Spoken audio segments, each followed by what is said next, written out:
And hello again, ladies and gentlemen. Welcome back to The View from Here, Behind Enemy Lines. We have with us today Dr. Gilda Carle, who has been called the I think, America's busiest therapist or TV's busiest therapist. You know, you also have, you've got 8 books, is it? 19. 19. Oh, 19. Wow. Oh, that's right. I'm sorry. 8 books is our other guest from the other day. I apologize. 19 books. Wow, you've been busy, especially since you've been appearing on all sorts of TV shows. And you were a regular on Sally Jesse Raphael Yes. when she was around. Yep. I certainly was. And I was on every single daytime talk show and Dateline and Howard Stern. And I mean, I've just run the gamut. And Right. you got to share a podcast with Kevin Sorbo. That was freaking cool. I love Kevin. And while I was talking to him, he said, you really ought to interview my son who's doing the same work that I'm doing. I said, give me his phone number. And he did. And we had a great interview and it's up on YouTube. So he was wonderful. Gives everybody hope. So Great. you have a podcast. You currently have a podcast, correct? I have a podcast that's part of another podcast, but it's my podcast embedded. Okay, would you tell the audience where they can see that podcast? Oh, it's the Neil Haley Show, and my podcast within that is called the Gildagram. Gildagram? Gildagram. Gildagram. Because I have Gildagrams punctuated in every single book that I write, every speech that I make. These are feel-good aphorisms that get people to remember and refer whatever is going on so that they can get healthier and grow stronger and live happily ever after, if that exists. Cool. All right. By the way, I heard this. I just found out this morning that Prince Andrew has been arrested in connection with his involvement with Epstein. Isn't that interesting? It is. I don't know what's going to happen now. It's hard to imagine that this once royal prince became a current royal pain in the you-know-what. And I'm surprised that it didn't happen sooner, but now it has a blessing of King Charles, his brother. And he said, just do what you have to do because we want this whole monarchy cleaned up. So that just happened today. And we'll see what happens. He says, of course, this never happened and I was fine. But he was also taking private documents from the monarchy and sharing them publicly. So he's got a lot of troubles ahead of him. Yeah, he's not the favored son. He's not the favored son of the royal family. Well, he was his mother's favorite son. And because of that, she spoiled him royally rotten. So it's not going to end well. Yeah, it's just that being a member of the royal family is loaded with a lot of stress. You're in a peculiar situation where you have to represent an antiquity.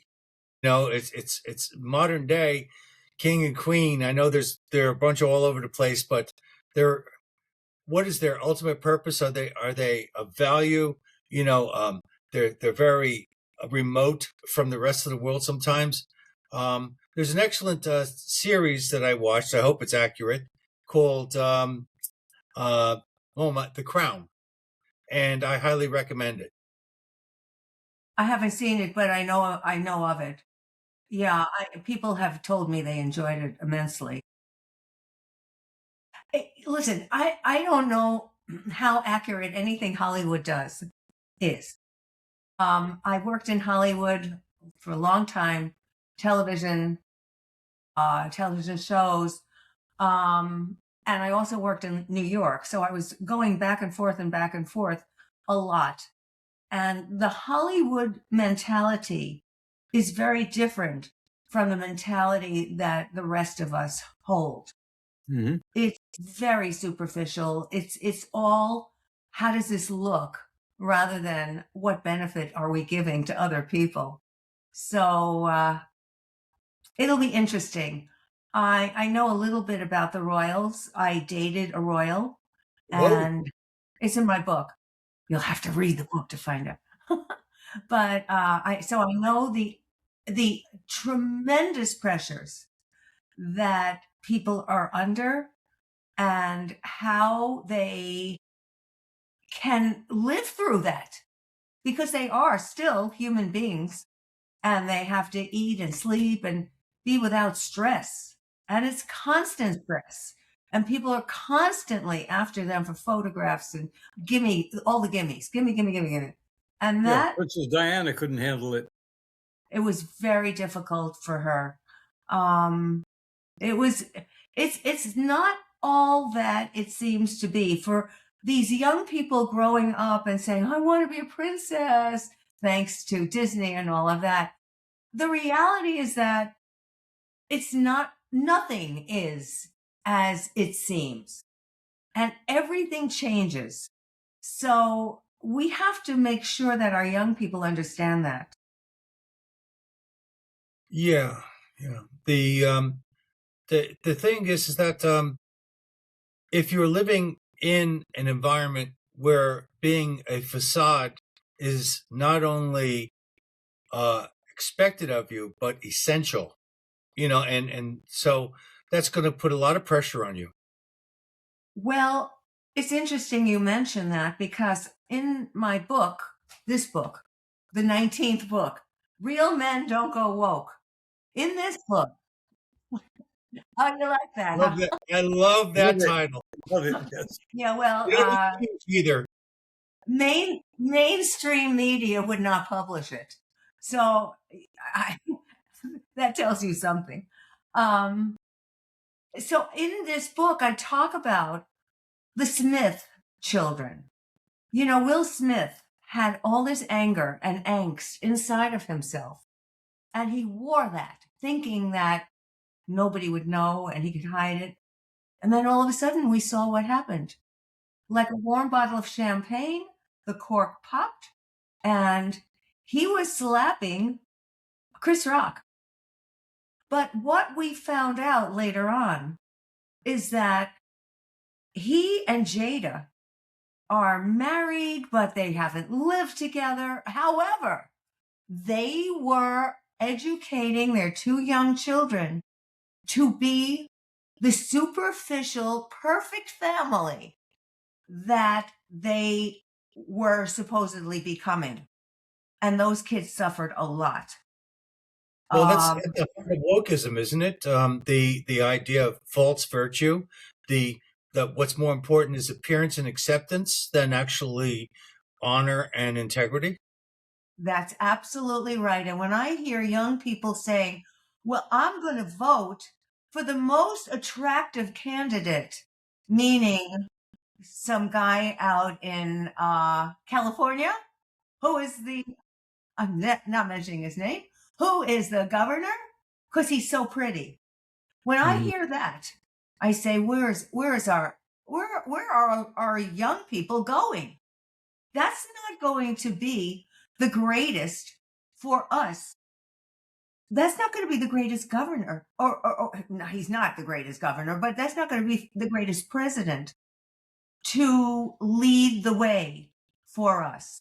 So, but these kids are very impressed with that, because after all, they've grown up on Instagram images, and that's all that counts. So we have to get our kids away from that. I do hear, over the past year or two, I've heard that Gen Z is becoming more conservative than the previous 2 or 3 generations. The young men are. Yeah, the young men are, but the problem is that the women are not. They are these woke witches. These young white women. And you know, I also said this to one of my black friends. I said, "Oh, I don't see any black woke women." She said, "Oh no, we have them." I said, "Who?" And she said, Maxine Waters. I said, Oh, okay, God. I rest my case. No, Jasmine Crockett. She's Well, still that's in the another one. 20s, I think. Okay, keep it moving because I have to be reminded because when we see these photos or these videos on air and these people having their peaceful protest, that's not so peaceful. It's turning, these things have turned into riots and disgusting behaviors, using their hands and rocks and all kinds of things against law enforcement. That's not an answer. But Well, most of those people are white. And I have a question. Why aren't they working? I mean, I don't have time to go in. Do you? Well, a Do lot you of them have are. They're they being are getting paid. paid. They're being paid to protest, and That's it. they're having bricks and frozen bottles of water delivered to them. Okay. Yes. Isn't that nice? So I have a feeling that they're working on getting the people who are paying them. I've seen some news reports that these people who are financing this nonsense are Yeah. not going to be long in coming. So that's good to know. That's good to hear. And I can't wait until that happens. I hope they're Jordan exposed and arrested and charged before the midterm elections. Oh, your mouth to God's ears. I hope that. I hope you're right. Jordan Peterson described the three primary characteristics of a woke individual as being resentful, arrogant, and deceitful. But I also believe that that is a byproduct of a condition where they are trying to fill a void, a spiritual and emotional void from not having true integrity and not having some sort of higher purpose other than groupthink. Yeah, if you have nothing to believe in, then you're going to believe whatever your peers tell you to believe. That is true. And I wonder how many of these people have any modicum of brain power in their heads. I'm not sure of that. They can't think for themselves. The woke white women hate men. And this is why I'm part of the International Council for Men and Boys. We are fighting that. This is ridiculous.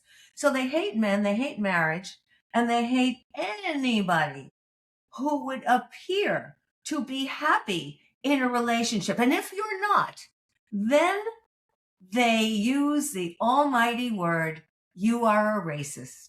Because every word, every sentence is punctuated, every curse is punctuated with, you are a racist. And that's the end of it. So we have to listen to this gibberish all the time. And it happens most, because I'm my book, Real Men Don't Go Woke, all the work that I do, everything that I do uses as examples pop culture people. So one of the things that we have noticed most recently is that Taylor Swift was once woke. She voted for Kamala. She was an advocate for the left. Every time she had a bad romance, every time there was a bad breakup, you know what she did? She wrote a song about the guy and she put him down and she canceled him, or she wanted everybody else to cancel him, etc., etc. Okay, so that all happened until she fell in love with the enemy.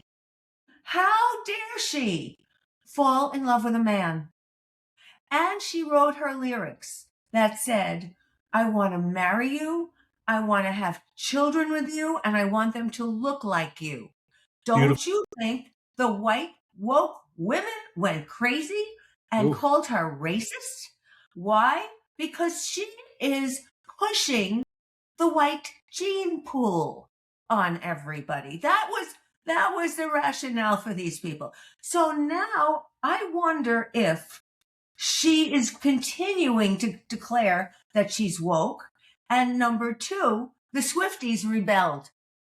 And so because of this, I'm wondering next if we are going to see young women turn from this whole woke attitude and decide to follow in Taylor Swift's footsteps and become interested in men, interested in marriage, interested in having babies, because they weren't for a long time, because wokeism said, no, we don't want that. But now Swift has changed, and the white woke women are not too happy, but I'll tell you something. Taylor seems very, very content with her life.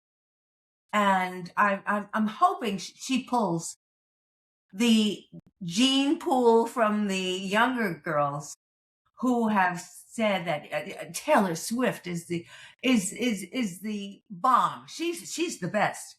And I hope now these young girls will see marriage and family as being something positive rather than what the woke people, like the woke women, are saying. But this is a really interesting point you bring up, Michael, because the men, the men from this whole era have decided they don't want to be woke, and they're pushing more towards conservatism, just as you said. Religion, they want to go back to religion and conservatism, and they really like where they are. However, the young women don't want to have anything to do with them. So that puts the men in a bind. And I know I've been on TikTok talking to men. I've been in women's groups talking to women. All the women say, I can't find a guy. Well, yeah, you can't find a guy because you're pushing them away. You're canceling them, you're castrating them, you're doing horrible things to them. And men have wised up. And I'm telling this to the women. Men have wised up, and they're saying, enough of this. I'm not dealing with this. Not dealing with this at all. And they don't want to have anything to do with the women. And some of the men that I speak to on TikTok say that they don't date anymore. They're telling their sons, do not date. Do not go out with a woman. That's not an answer. No. To disappear is not an answer. The answer is to communicate and talk about our differences and talk about what it is we have to do and where we have to go next.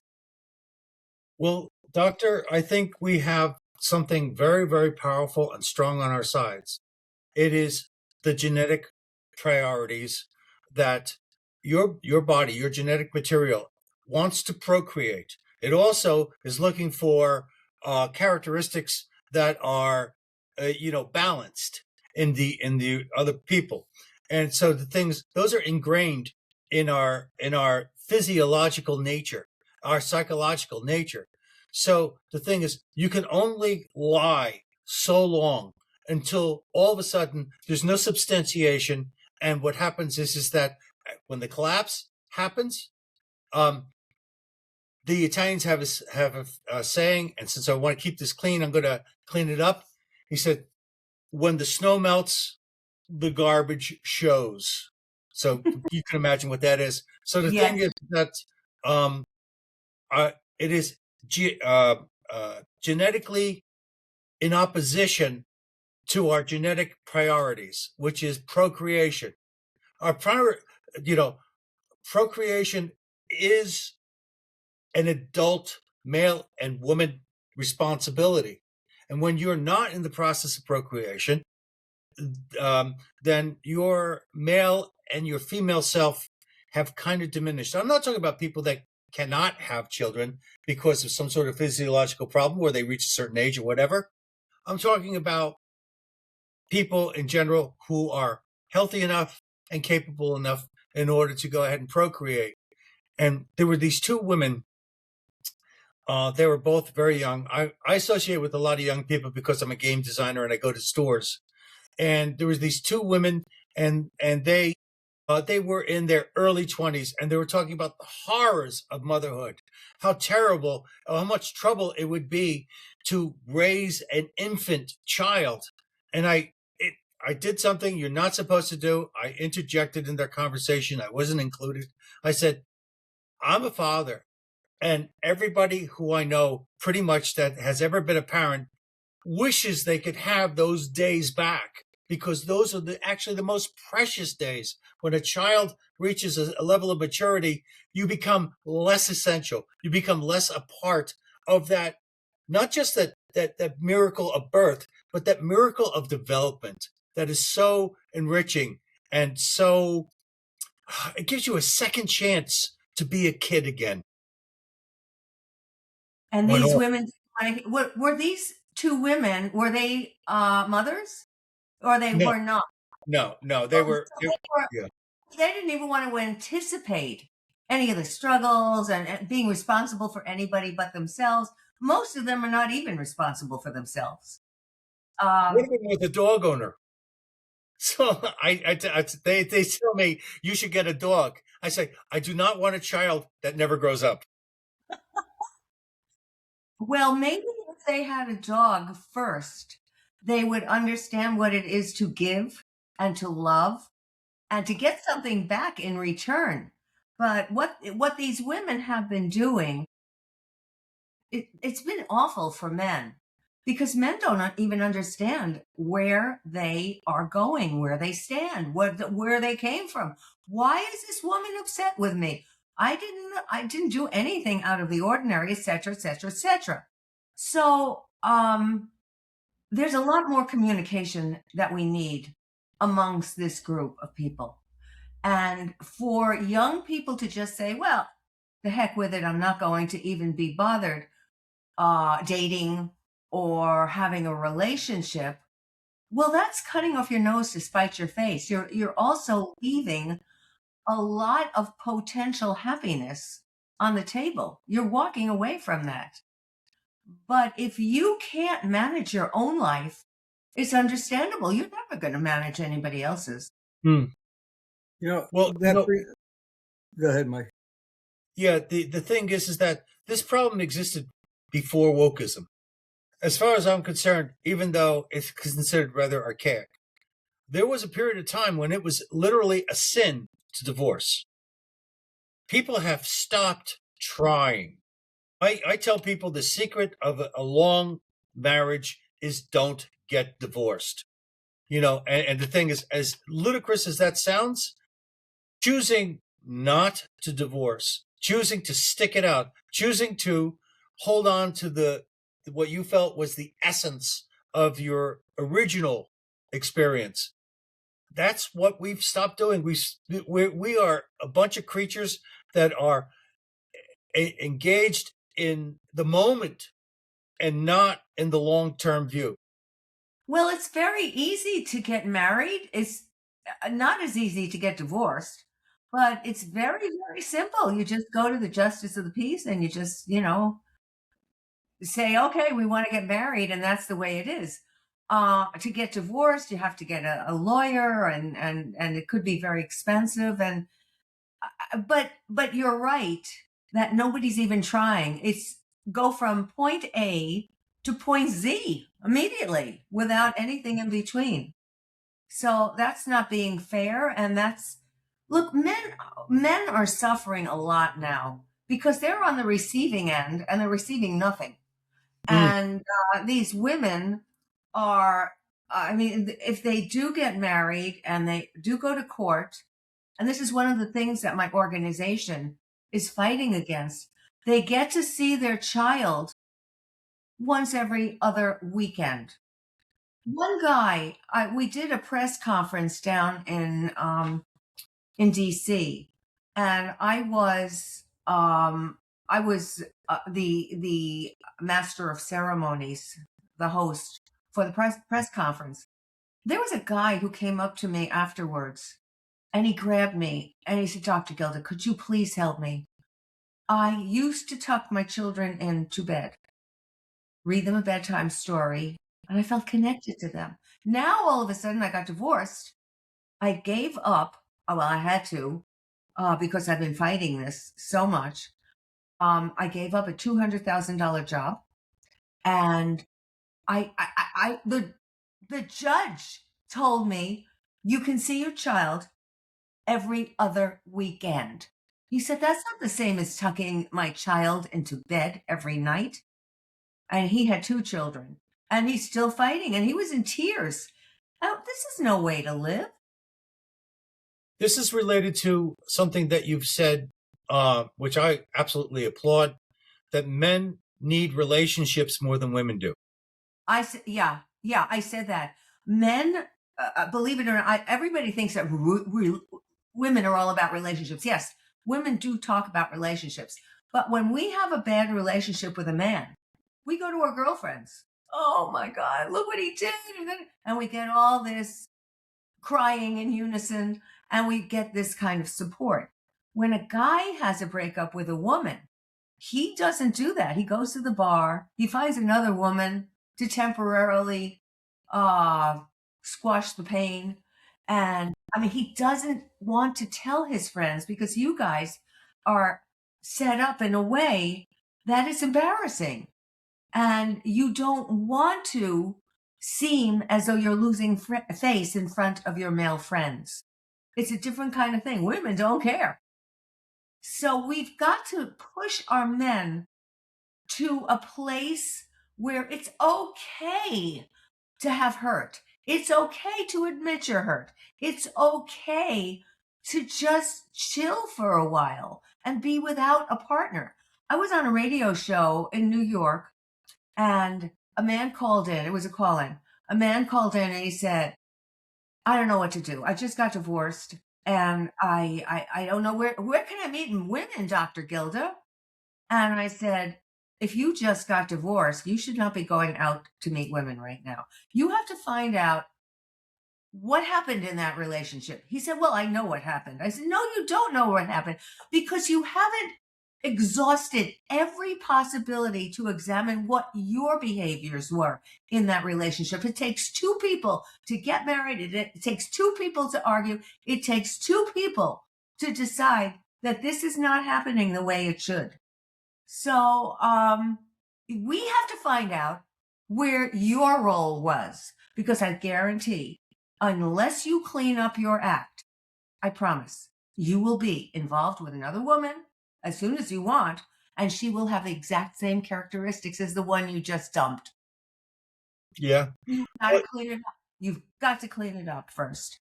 I'm going to have to disagree with you on one point, and that's because of my personal experience, not because of my expertise like yours. But in both my cases, I did not initiate the divorce. The divorce was initiated by both of my ex-wives. They came to me, they said, I want a divorce. And I said, that's what you want. I'm not going to stop you. I prefer if we didn't get divorced, but how can I stop you? So the thing is that I don't think divorce often is a mutual understanding. I think it's just the divorce may not generate the divorce more often than men do. First of all, the women are the initiators of more divorces than men. Right. We know that. But there was something in that mix that everybody must figure out. Why were you attracted to that person?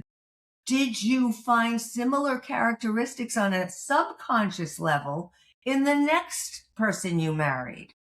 Were there things that where you can look at both marriages and say, well, were they similar in this way? Were they so opposite in the other way? But you've got to find where your role was in each relationship. And this has to do with not only marriages, but it has to do with in business. When a relationship doesn't work out in a business situation, you have to determine why. Was my personality stronger than hers? Did she resent my strength of personality? Was I not caring enough? Did I not show her in her love language how much I care for her? I mean, there are always things that we can take apart and determine, if I had been blah, blah, blah, could this relationship have been blah, blah, blah.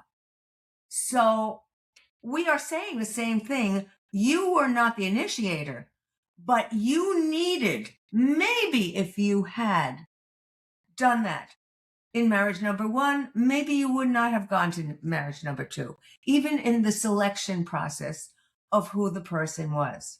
When something, with my clients, I insist that they always ask, and here's a Gildagram. When something happens to us, it really happens for us. But it's up to us to determine, what is that for? What is it for? How is this helpful to me? And you will see that everything we do has some iota of positivity, of a lesson that we have to learn. Well, in my experience, I hear what you're saying, and those were interesting ideas. But in my experience, it all comes down to they were simply dissatisfied. I don't know exactly why. That's it. You just said it all. Michael, that's it. You have to know exactly why before you go on to the next relationship.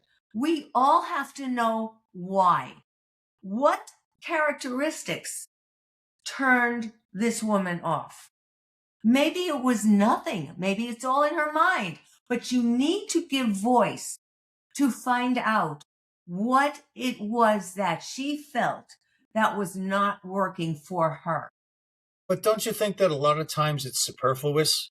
It's that this desire for what is considered to be a perfect relationship gets in the way. Nothing is perfect. I know. And there is no perfect relationship. And I don't think any part of taking apart this piece and this piece and that, I don't think any part of that is superfluous, because it will always give you more insights to how you're going to step into the next relationship that you're in. Even if it's a relationship with a neighbor, it always gives you information. And what you do with that information is up to you. But, if a woman says to a guy, look, I can't stand all the lies that you've told me all these years. And he thinks that his behaviors have been perfect all these years. And he never considered his embroidering of stories to be lies. Well, she looked at them as lies, and she looked at those as a personal affront. So it depends upon how people are interpreting our behaviors, but we have to hear these very crucial pieces from the person who is experiencing them in a negative way. You see, my situation was different from Michael's. I was married and divorced once, and my divorce came basically because of a midlife crisis, where I felt I wasn't, my wife didn't love me like she used to, and I was tempted by someone else, and I went and I left, thinking that, okay, it's going to be like a little vacation from my marriage, which was stupid, the stupidest thing I've ever done in my life. Okay. But then every time I thought of, okay, I want to come back, my wife and I would get into an argument, and I'd say, no, the hell with this. And I'd be turned off and didn't want to go back again. And it wound up that after 2 years, she filed for divorce. And I didn't really want it, but, things happen, and things happen the way they're supposed to happen. And Well, I've been divorced longer than I was married. I always have my clients ask, what did you learn from this? Not why did this happen to me, but what did you learn from this? And if you can figure out what you learned, first of all, that you learned something, and then what you learned from it, you know how rich you are? You can take all that knowledge and put it into a new determination as to how you're going to behave with the next relationship you're in. There's an interesting book called Conversations with God.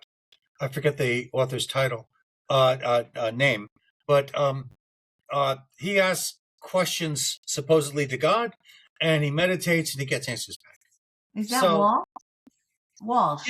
Yes, Walsh. Yes. Yeah, Walsh. very good. I don't remember the So first anyway, name. the thing that I took away from that book, Neil one of the Walsh. most powerful teachings is, since everybody has their own free will, their own course, their own choices, etc., the biggest problem that most people have when it comes to relationships and romantic relationships in particular is what they expect from others.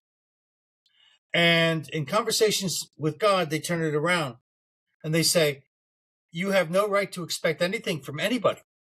The question is, who are you in that relationship? Who are you? Who do you wish to be in that relationship? And are you being that person? And if you're not being that person, what are you going to do about it? That's where I'm coming from. Who are you going into any relationship? Is that the relationship image that you want to uphold? And what do you think you will benefit from behaving this way? That's very important stuff. Yeah, I think it's also part of the relationship need for men, for sure, because one of the things that we need is affirmation. I think everybody needs some sort of affirmation. There's an excellent book called the Psychology of Romantic.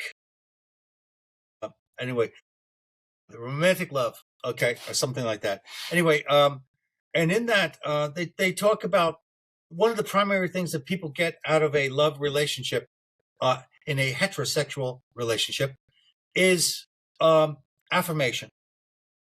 They get somebody who is not like them, who's of a different type, saying you're okay, and we need that. We need some sort of objectivity out there, and you can't be more objective than being with somebody of the opposite sex that says, you know what, as your sex goes, you're pretty cool.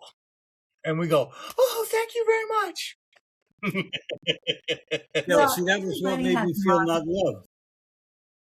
I felt unworthy because I'd left the family business and I was no longer making the money I used to, and a few other things happened. So she was suddenly making a lot more than I was, and I felt the resentment from her, and that's what led me to fall to temptation. Okay, although I've never been one to fight temptation too strongly, unfortunately. I have actually the last 26 years for the most part, because I've been in a relationship that's lasting longer than my marriage did, only because we don't live together, we're not married, and we see each other, these days on weekends or every other weekend. Sometimes he lives in another state.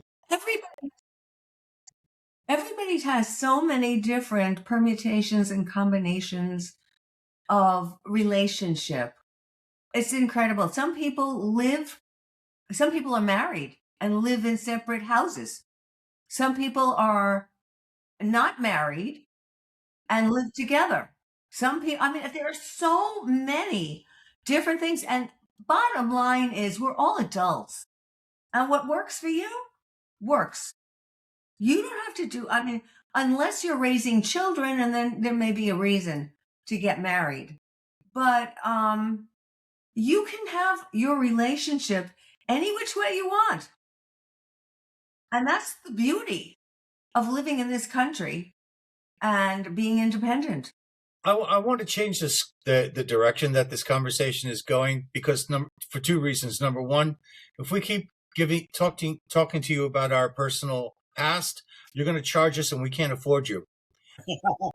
And the other thing is, I want to go back to your book, which is Real Men Aren't Woke. And don't go woke. So here's the thing. We've kind of talked about it, but the fact of the matter is, can you give us some of your justifications for that title? Yeah, without giving away anything, so that people will actually want to buy the book and not say, oh, I already know what's in it. Well, you're not going to know nobody's going to know what. From this, you're not going to be able to tell what's in it.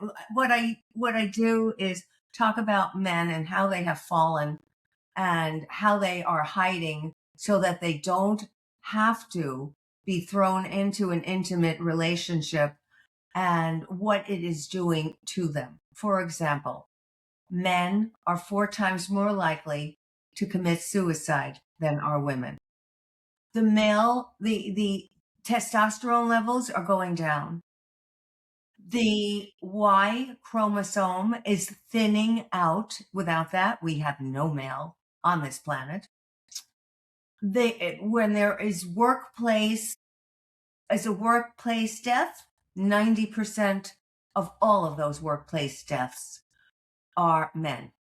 Wow. We are talking about the rise in loneliness, the rise in depression, and men do not know where to go. As we said, men love relationships more than women do. They are dependent on their relationships more so than women are. And when a relationship goes south, they have choices. You know what happens when we get angry? You can either act your anger out, like P. Diddy. That's real toxic. The general men are not toxic. There's nothing toxic about being a man. Or if they're not toxic, they can act their anger and their upset inside them. Now, you know, that makes us sick, that makes us fat, that makes us uncomfortable in dealing with anything. So the men who have outlets, like with a good friend or a good relative or a therapist, when they have an outlet, they can process all these feelings. But when they don't, they simply internalize that. And you know what the culture has done to our man? Stand up, be quiet, and don't share your feelings. And so they internalize it, and finally they just commit suicide. And I heard from, because this is an international outreach here, and my organization, it's not my organization, the organization I'm spokesperson for, the International Council for Men and Boys, talks about these things. We have to allow men outlets to talk about their feelings. Women have got to make it much safer for men to be able to discuss their feelings and what they want to do and what they're not getting, what they're not achieving, and why they're feeling so bad about themselves, etc., etc. But if they don't process these feelings, then it lies there internally, and that's where they have a problem. Well, one problem with that is if you try to voice your dissatisfaction, your problems to the woman you're with. Unfortunately, I've found out that a lot of times it results in their resenting you, getting angry at you because you feel that way and taking it personally, and it makes things worse. This is why in the book and in my speeches and in my appearances, I always say to women, you've got to make it safer for men. Men are, these days, with all the accusations about toxicity and what has happened to men with the way they are right now, they're very fragile. And a lot of them are saying, I'm just dropping out, which is not the answer. You want your man? Then make it safe for him to talk about his feelings. Make it safe. I had one client, and she was talking, this is her second marriage, and she was just describing some interaction that went on in her house with her second husband, and he was watching a football game. She went over and turned it off. Not, do you mind if, is it okay if I ask you a question? Or when will you be available to hear my question? None of that. It was totally disrespectful. And I said to her, that is disrespectful. She said, well, he's my husband. I said, that doesn't mean you treat him like furniture. That's not okay. She had no idea that this was not okay. And sometimes it takes somebody from the outside to say, you can't fly with that. You can't have that kind of relationship. It's not working. So the women have to hear this message. This mothers are thanking me so much for writing this book. Fathers too, but mothers especially, because very often it's the mothers who are sending me their 30-year-old male and female children to talk to for counseling, because they see the bad choices that their child is making. One of the things that is rampant now is hooking up with some of these young girls who just want money or being wined and dined, and they're not interested in the guy.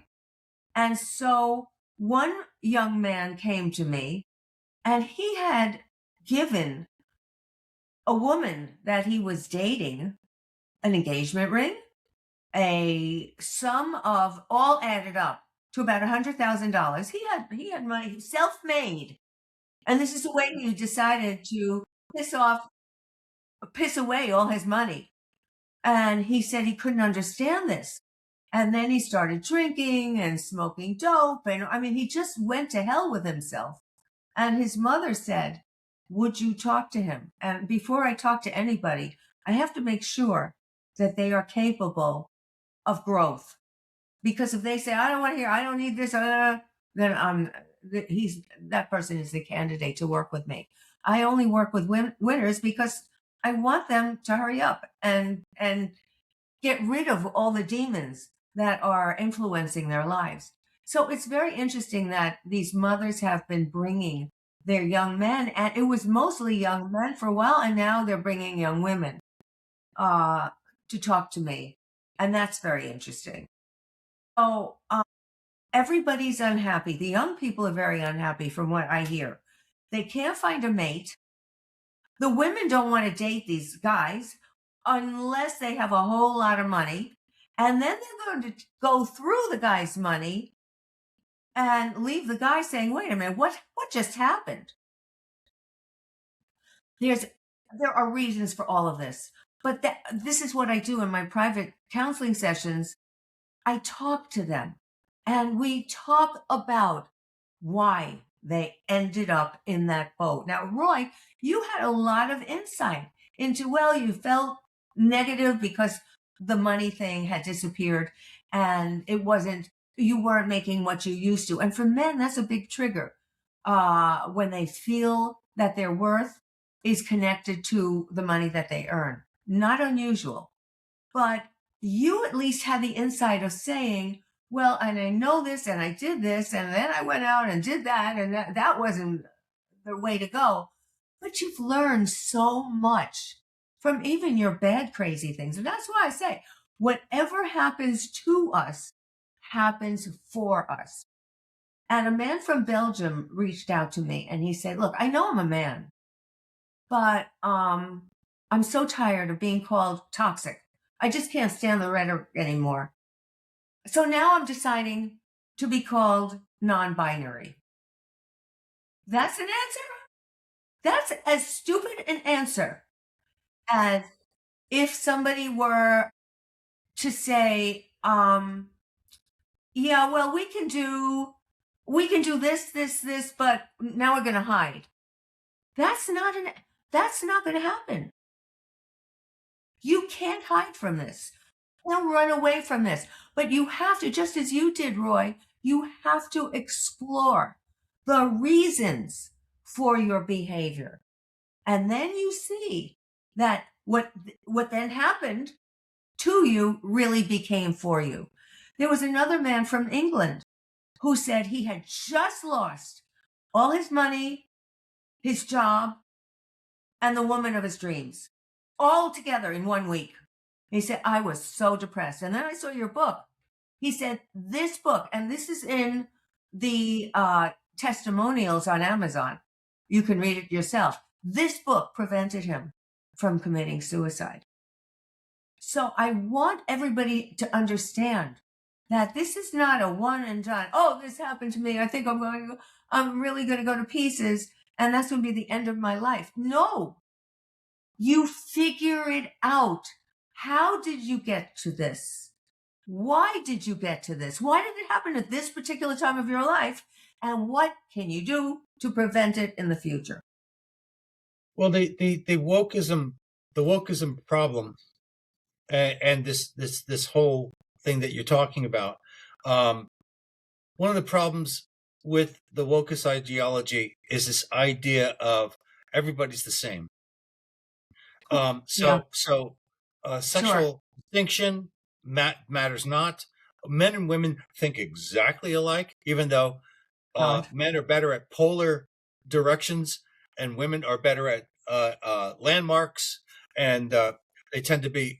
Women are better at social constructs. Men are better at linear actions. So we have been designed this way for a purpose.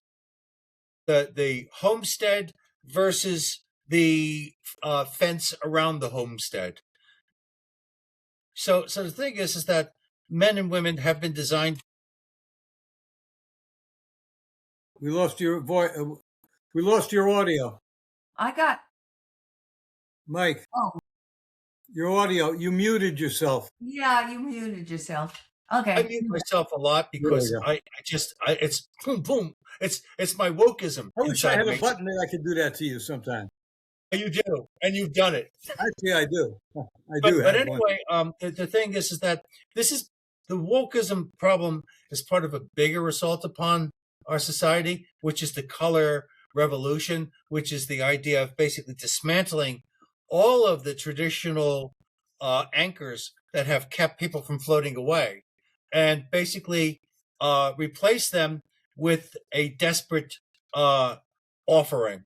Okay, we don't know what you are, but we're going to make you this. Oh, thank you. If the group wags their head, yes, that's a good thing. Then I'm okay.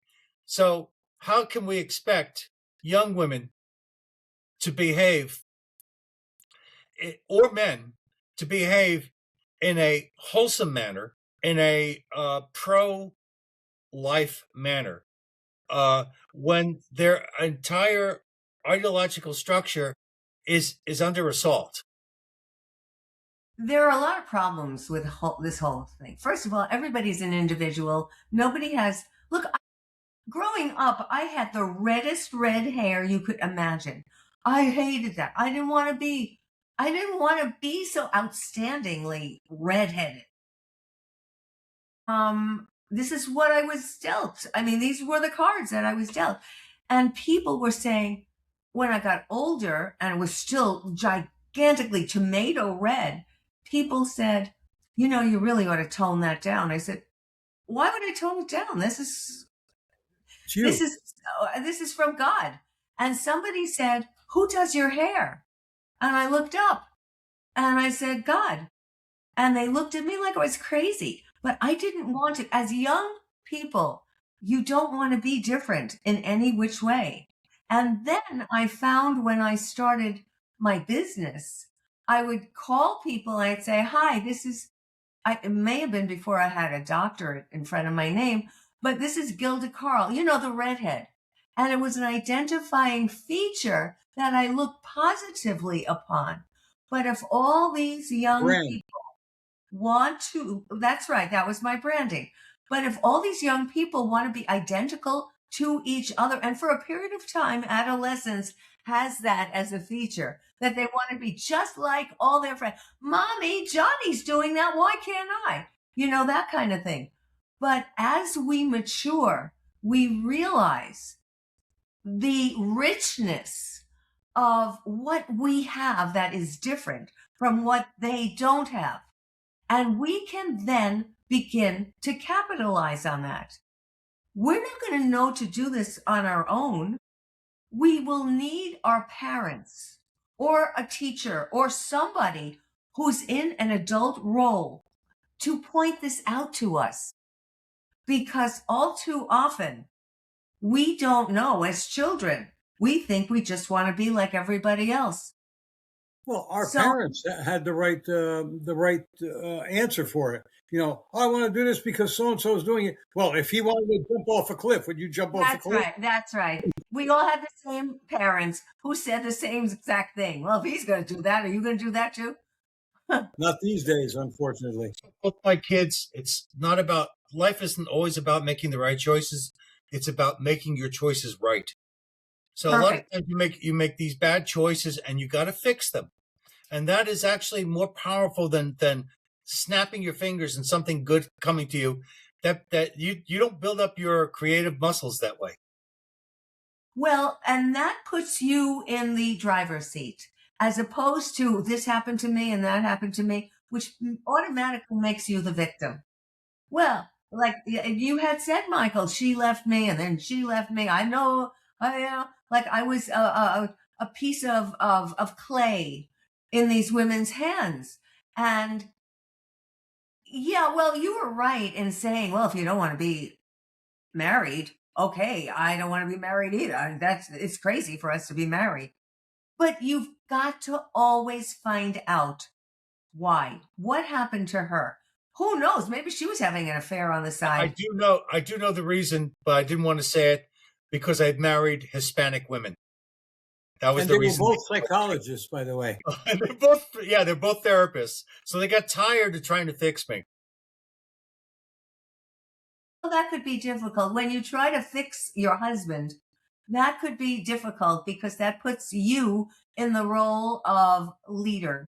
And you really would like to have an equal kind of relationship between the two of you. And yeah, women do complain very often. I'm just tired of being his mommy. And men, because they want relationships so badly, can fall into that place all too quickly. And you have to be very careful of that. Well, I think their emotions got the best of them because later on, years down the line, each of them said that they made the wrong choice. And, so the thing is that they weren't talking about marrying you to begin with. She had no real experience with men, so she didn't know what to expect. And she didn't know whether I was living up to her standards. And the other one was that I had problems with my father-in-law, who I don't want to air them in public, but he was absolutely a scoundrel, and I had difficulty associating with him. And that was one of the problems that she had with me, because when you marry a Hispanic woman, you marry her family, not her. Well, very often when you marry any kind of woman or any kind of man. Oh, that's true for everybody? That's for everybody. I didn't know that. I didn't know that at all. They are extensions of their family. And sometimes they come with children. Somebody was just on the phone with me just the other night and saying, and she, the woman that he's seeing, she wants to come and live with me. That would be wonderful. And then she just announced that monster son is coming with her. And he's only 12. I said, well, a 12-year-old monster can develop into a bigger monster unless he is given boundaries. So, especially if he resents the new father figure. Well, of course. So I said, he doesn't like you any more than you like him. So understand that. He doesn't? I said, no, of course not. You're taking his mommy away from him, and he's not going to have all her attention anymore, et cetera, et cetera. So, I mean, these are things, this is familial stuff that plays very, very deeply into the interactions that people go through. One final thing I'd like to address is about this thing about men being toxic and the Me Too movement and this and that. Men these days, at least the previous generation up till Gen X or Gen Z rather. I mean, my grandson has no problem, thank God. And he was shy at first, but he has no problem in talking to women, thank God. But most men are afraid to approach women because, a woman, you ask a woman out once, and she says no, and then you ask her again next week, stop harassing me. And that harassing word is a red flag. Sexual harassment, that's right. Exactly. And rejection on the part of the guy. And he doesn't want to keep getting hit. So he just doesn't bother going out of his comfort zone. Women, in fact, are stealing men's lunches just so they can have a conversation with the woman, because the women are all complaining the men are not approaching them. So you are They're right afraid on. to. Yeah. And They're- if that was the case with me, I would have. I mean, if the atmosphere was like it was when I was 18, I started going after my future ex-wife because I wanted to go out with her, but she said no. She didn't. She gave me, like she didn't want to see anybody while she was in college. Da da da da. And it took a few weeks before I talked her into just going out. Well, basically, we started going out without actually officially going out. All right, but these days, she would have hit me with a sexual harassment, or I would have been arrested. Never would have gone anywhere. But I got two great sons out of the marriage. My happiest times in my life were during the '80s, and my most miserable time were during the '90s with the other woman who I was with for 10 years, which was 9 years too much, and I was trapped basically, and that was it. So I guess I've served my time in hell for what I did. So you have it right this time, according to what you Well, want. Of what you yes what and you no. I mean, want. we have there's a lot of differences between us, and this is why if we lived together, we'd probably kill each other. So you know that's Yeah. a step ahead of This everything. is why I have not, I have not asked her to marry me, because I think it could kill the relationship. I might be the one at fault. I might be the one who gets, I want to be, Don Juan again, and I don't want to do that anymore. Good One of luck. the biggest problems that modern society as a whole, has had is that we've lost the sense of community. And because of the lack of community, it's more and more difficult for estranged people to meet each other. It used to be in the old days, you would have events and you'd meet at groups and you'd have some sense of who that person is because of hearsay. But there was a community, especially if it was a enclosed neighborhood. Nowadays, there's so much distance Nowadays, between it's people. all here. That's part of it too. Another thing I want to ask you is this. Was there a generation of men that you think might be a good model for the modern man to look back at and say, that was a guy? The greatest generation, perhaps. I don't know if I could say a whole generation, because there are so many variations in each generation. But women want men to take the lead. When they take the lead, and they're going to push to take the lead anyway, but when they do, they resent the hell out of it. And then all their friends and the guy even never hears the end of it. Once you grow up, I'm not your mother, and blah blah blah. So Not we the want alpha men to take the lead. Well, the thing is that yes, there's always that fine line between dominance and servants. Yes, A man needs to serve his woman, but he has to do it in a way where he's not wimped out. that's So exactly right. there's a And whole balance thing going on. Yeah. women don't want wimps. That's why I wrote, real men don't go woke. Woke men are wimpy men. Woke men don't take the lead. Woke men have women stealing their lunches just so they'll talk to the women. And women don't want to be in that role. And yet they're doing all of these things just to get men to come onto their side. When I was 16, I decided I was going to look for a role model. And of course, I was big into movies. So I came up with 3 names: Errol Flynn, Humphrey Bogart, and John Wayne. 3 completely different guys. All right. I had to toss Errol Flynn out because he was crazy. He was out. He was a real risk taker. Okay. John Wayne was so far removed from me, I couldn't imagine it. So I chose Humphrey Bogart because he was the reluctant hero, and that sounded more reasonable for me. Not to mention, he did have Lauren Bacall, Oh, which yes, he was did. something to be said. I mean, I had such a I had such a thing for Lauren Bacall, and I was a kid, and I would see Lauren Bacall, and I go, "Oh my God, she's fantastic!" And I don't even know why. I met her once Oh my in God. New York, briefly. How are you doing on time? Are you okay? I have to be leaving now. So Yeah, we've gone over an hour. I just wanted to make sure I wasn't yeah, keeping you from I anything. have another It's been a appointment. it's been great listening to you talk. I mean, you make a lot of sense, and I think people should take away a lot of your wisdom. And Thank you, I'm guys. happy It's been a that pleasure you made it talking. to the show.